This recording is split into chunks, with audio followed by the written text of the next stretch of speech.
Good evening. I'm Patricia Vallone with a CTV News update.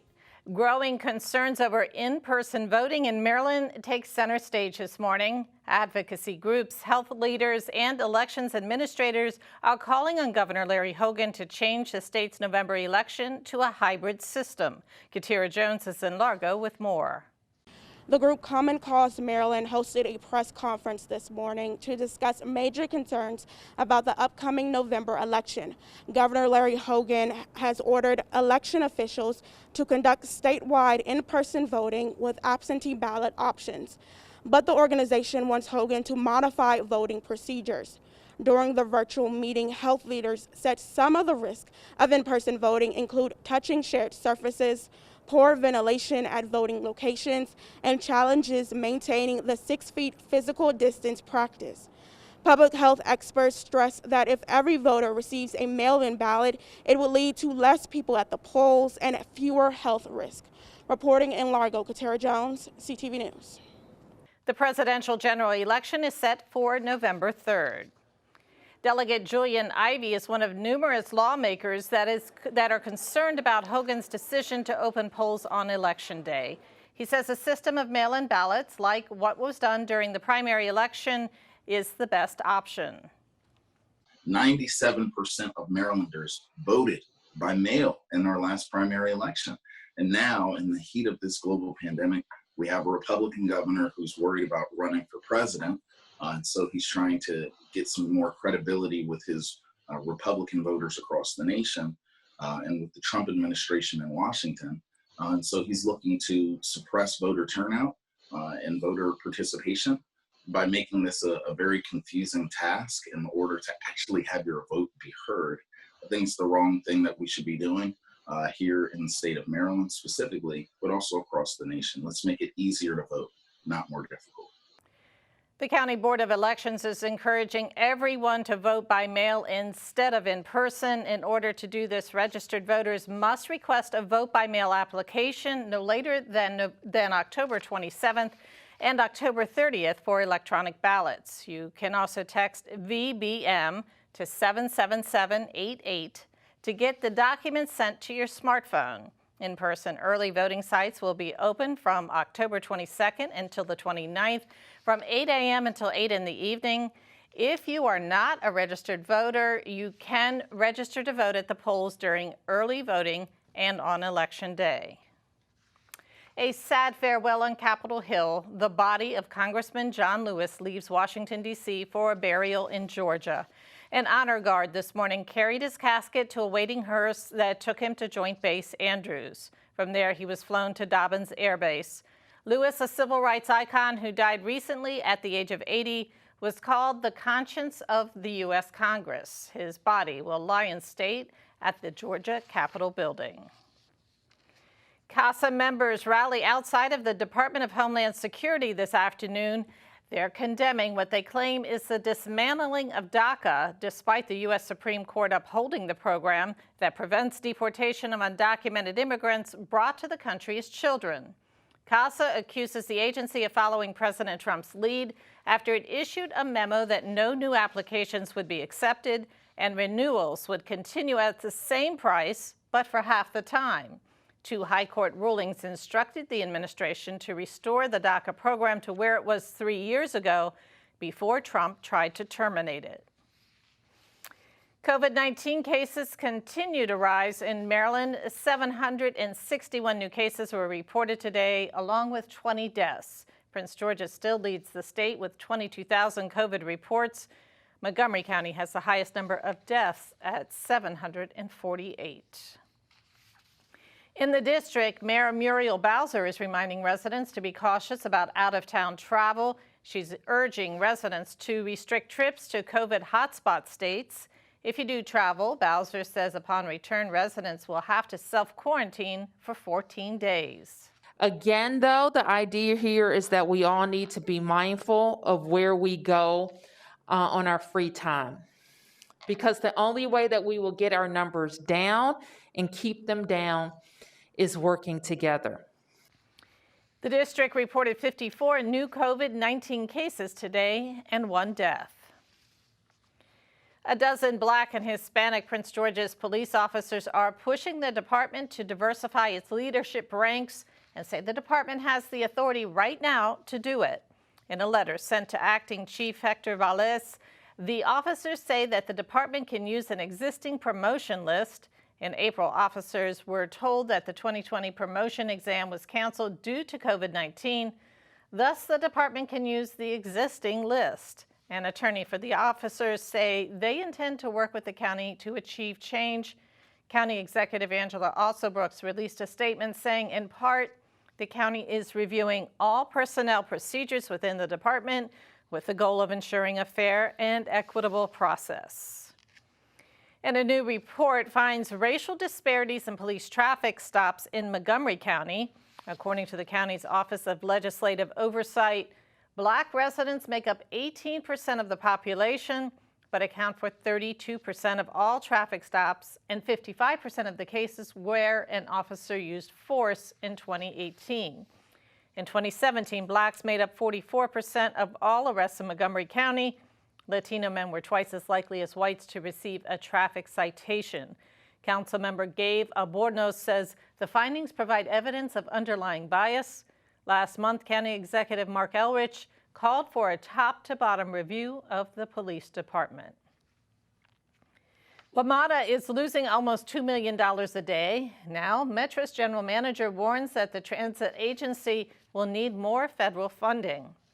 Paul Wiedefeld says that the transit agency is running out of money from the CARES Act. WMATA was given about $876 million from Congress. But because of declining ridership sparked by the coronavirus, Wiedefeld says that significant cuts may be necessary. The clock is ticking for nonprofits impacted by COVID-19 to apply for up to $50,000 in state grants. Money is available through Maryland's Nonprofit Recovery Initiative. Organizations have until August 4th to apply. Nonprofits engaged in economic recovery, health and human services, and housing are eligible. For more details, visit dhcd.maryland.gov.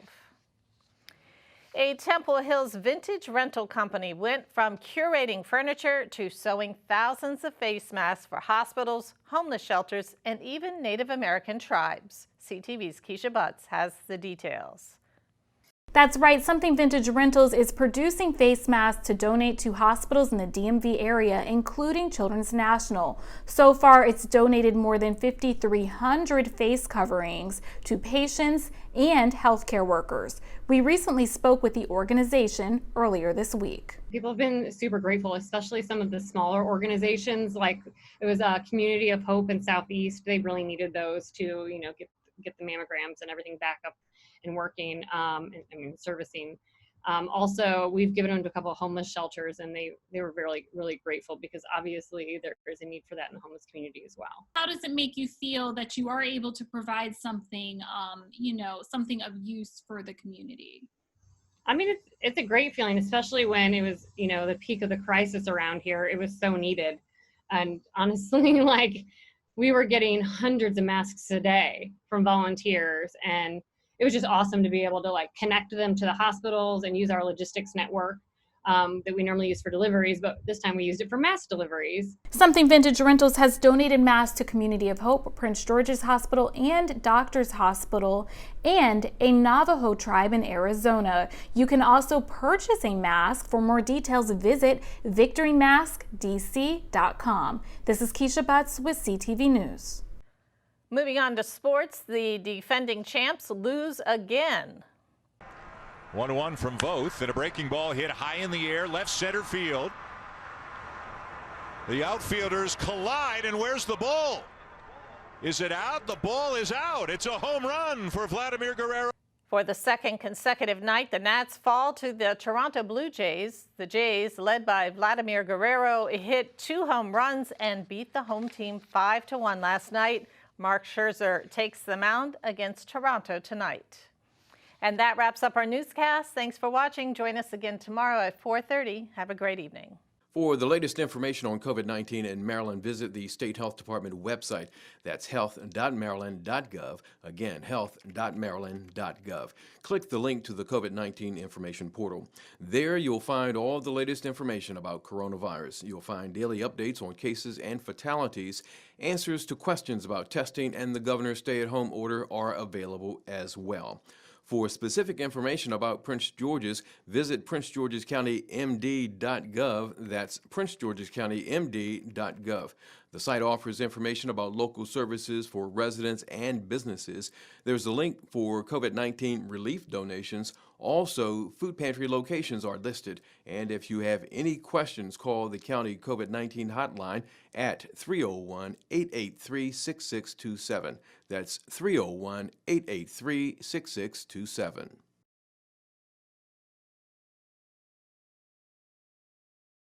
You're looking at me in the future. Okay.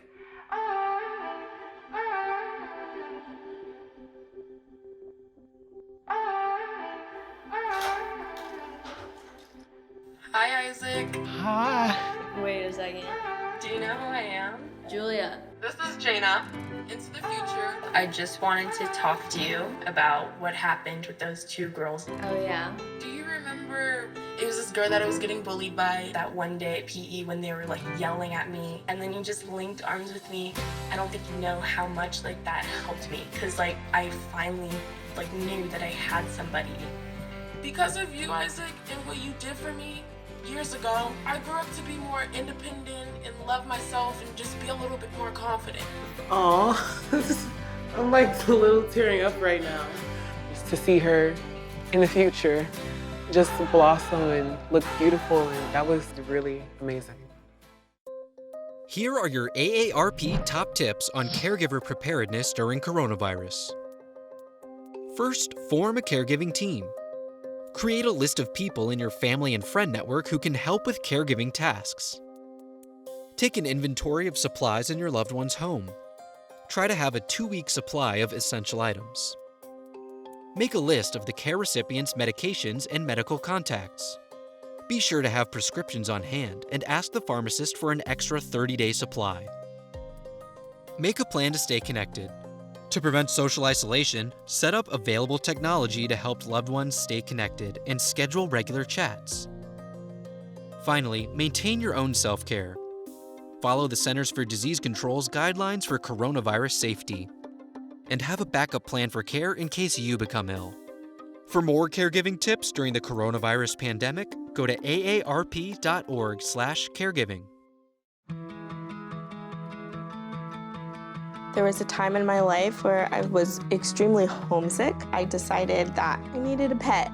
When I first saw a turtle, my heart was full. He jumped up and kissed me and like jumped right into my arms. I immediately went up to the volunteers at the shelter and said, I want him, like he's gotta come home with me. Now I'm anything but lonely. Every day with Turtle is a perfect day and keeps me company when I'm doing schoolwork. I like it when he jumps up on the table too. He is a veggie thief. He's an incredible companion and my best friend. Can't say that I've met anybody that doesn't love him too. When I adopted Turtle, I discovered all the things that make him unique. He's a little bit of a lot of things, but mostly he's all pure love.